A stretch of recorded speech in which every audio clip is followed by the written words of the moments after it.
I'd like you all to give a warm welcome to our alum, Cara Gould, class of 1989. Cara is currently employed as the Executive Director of the Camp Harborview program. She has a very rich and varied background and has worked with high-risk adolescents and was awarded by the Mayor of Los Angeles for some of the work that she has done with at-risk youth and gangs. Cara graduated from Ursuline in '89, and then she attended Boston College. She received her master's degree from Loyola Marymount University. She has certainly carried on the motto of Serviam and has carried Ursuline in her heart. It is my distinct honor to welcome her. Thank you.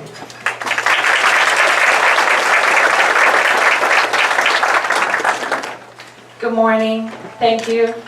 Thank you, Mary Jo, Roseanne, and the entire Ursuline community for having me here today. It's been a long time since I had a meal in the tea room. I'm especially honored to share this time with you, the class of 2012. So let me be among the first to congratulate you on your impending graduation. I remember sitting where you are now with very mixed emotions. I was certainly thrilled to never have to wear a green plaid skirt again. Leaving Ursuline and the friends and security here was both scary and sad. But I was excited to go to Boston College and start down the path to my future. A future that I thought I had all planned out. However, things don't always go according to plan. When I was a senior, I planned to go to either Holy Cross or UVM in their pre-med program, but neither of them agreed with my plan.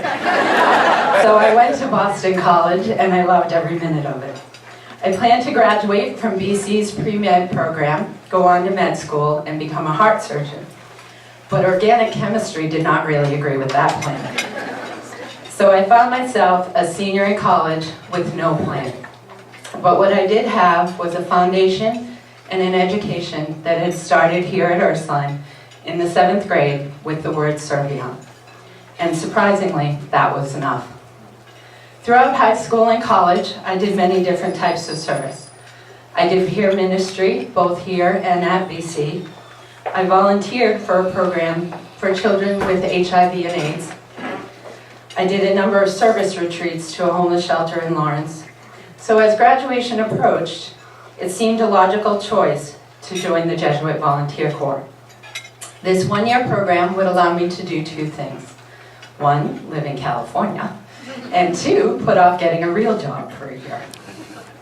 I was placed at Homeboy Industries, the largest gang intervention program in the country. I would be working at an alternative school teaching science to gang members and teen moms.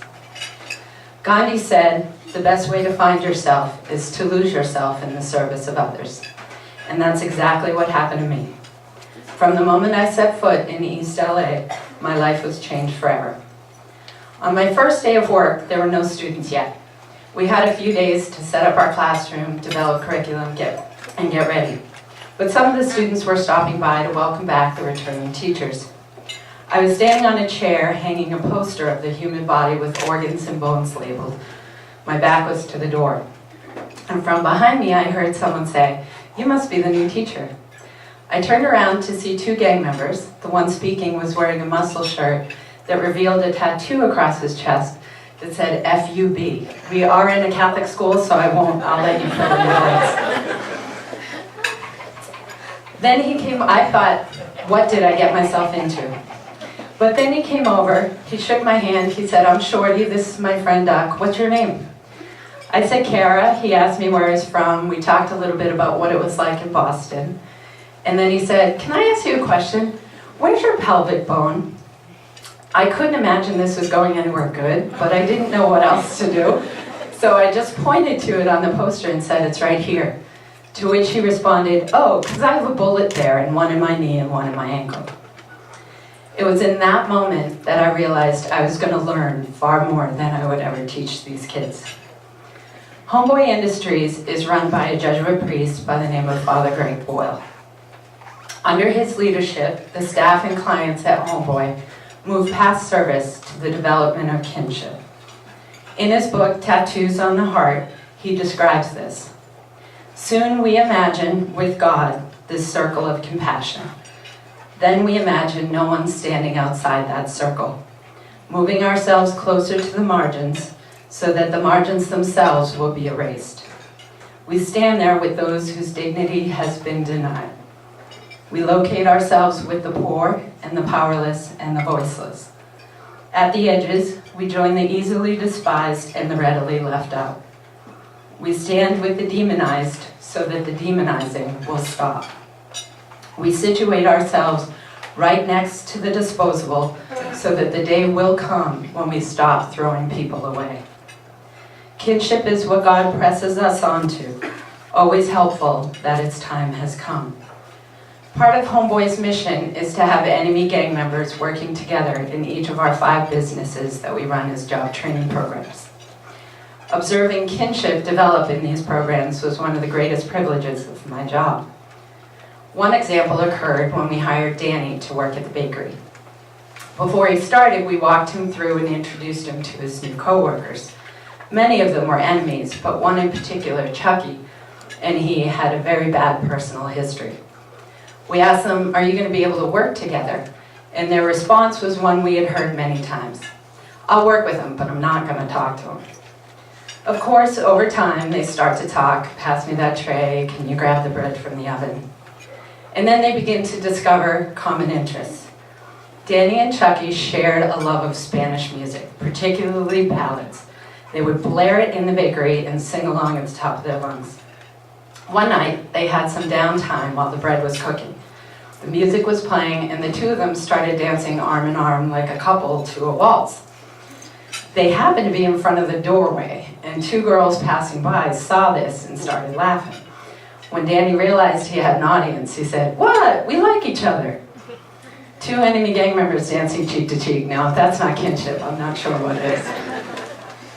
A few months later, there was an electrical fire in the bakery, and the building was destroyed. Everybody was gathering in the parking lot, people from the community, the media, board members, friends. I called all of the employees to let them know what had happened. They joined the gathering, but I couldn't get a hold of Danny. So at 1:45, when his shift was about to start, I saw him coming down the street from the bus in his uniform, Homeboy Industries on one pocket, his name on the other. I went to the corner to greet him, told him what had happened, and turned to walk him back where the others were gathered. He grabbed my shoulders and said, "Wait a minute, don't go yet. I don't want the homies to see me cry." I looked up to see tears falling from his eyes, and he said, "This wasn't my job, this was my home." It was a community of kinship, such that God would recognize it. After 10 years at Homeboy, I decided to move back to Boston, mostly because I miss my parents so much. But after a couple other jobs 6 years ago, I found one that would allow me to take the lessons I learned at Homeboy and use them to the benefit of the youth of Boston. I worked for the Boys and Girls Clubs of Boston, running a program called Camp Harborview. It's a summer camp for over 800 11 to 14-year-olds. One of my favorite parts of the camp is a partnership we have with Access Sport America, a program that allows us to integrate a larger number of youth with disabilities into the camp. Before I wrap up this morning, I'm going to share with you one of my favorite moments from that partnership. It involves a young girl named Jatel who has Down syndrome. She's attended the camp for the past few years, but last year her younger brother started attending as well. And although only 11 years old, he took care of his older sister. He would check in with her throughout the day, take her hand at the end of the day and make sure she found the bus okay. Very sweet. On the 3rd Friday of each session, we have a staff talent show. When the show was over, everyone was going down to dinner, except Jatel, who was sitting in the front row with her arms crossed, crying, refusing to move or speak. So I went over to see if I could help her group leader figure out what the problem was. After much coaxing, she finally said, "I'm mad at you. I wanted to be on stage." I tried to explain to her that she'd get the opportunity the following week, but she didn't understand. So the next week comes around, we have the camper talent show with many, many acts, some showing amazing talent, some not so much. But with about 10 acts remaining, the skies opened up and it started pouring, and of course the stage is outside. So we rush everyone down into the great hall, which is our dining hall, and the art director turned to me and said, should we just call it off and start dinner early? Out of the corner of my eye, I saw Giselle, and I knew she would never forgive me. So I said to him, we have to figure it out and make this happen. We moved the furniture around quickly. The kids were standing on tables, sitting on the floor, all crammed together so that they could see. And the show went on. When Giselle's turn came, she took the mic, Justin Bieber's Baby Baby, started playing, and she sang her heart out. Now trust me when I tell you, a crowd of 400 middle school kids can be a tough crowd. But for this performance, the reception would not have been better if it had actually been Justin Bieber. When the chorus came, she yelled, "Sing with me," and the entire room exploded in, "Baby, baby, baby, oh." I looked out at the audience, and sitting in the front row with tears streaming down his face, possibly the only one in the room not singing, was her younger brother. I made my way through the crowd, sat next to him, leaned over and said, "Pretty great, huh?" He said, "It's the best thing I've ever seen." It's because of the kinship developed at Camp Harborview that a girl with Down syndrome had the courage to get up and perform in front of over 400 people. But even more so, it's because of that kinship that over 400 11 to 14-year-olds got what that meant, supported it with all their might, and talk about that as the highlight of their summers. As you leave Ursuline to follow each of your own paths for your futures, remember that it's okay if things don't go according to plan. Be open to where life may lead you. Keep Serviam as a part of your life regardless of what career you choose. Mother Teresa told us, we cannot all do great things, but we can do small things with great love. So do those small things, and do them with great love. Know that you always have more to learn than you will ever have to teach, and embrace the lessons that come your way. Stand on the margins so that the margins themselves will disappear. Build communities of kinship such that God will recognize them.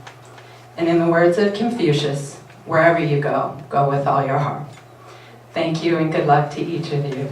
God bless you. Cara, on behalf of Ursuline Academy, thank you so very much for your wonderful words of wisdom